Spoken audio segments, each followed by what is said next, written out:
Hello guys, welcome back to my YouTube channel. In today's video, I'm going to show you how to get Papyrus font on Instagram on phone. So step 1, open the Instagram app on your phone and make sure it's updated to the latest version for the best experience. Step 2, tap the plus icon at the top right corner of your screen.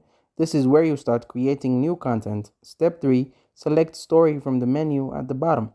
This will take you to the story creation screen. Step 4, take a fresh photo or upload an existing image from your gallery as the background for your text. Step 5, tap the text option at the top of the screen. This lets you add custom text to your story.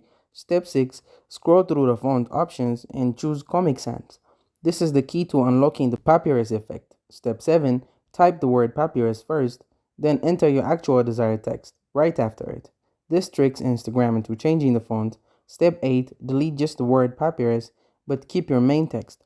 Now your words will magically appear in Papyrus style. Step 9, adjust the font color, background, or resize the text using two fingers to make it look perfect. Step 10, place the text wherever you want on the screen and hit share to post your stylish Papyrus story. And that's it. Thank you guys for watching this video. If this video was helpful, don't forget to like and subscribe to my YouTube channel.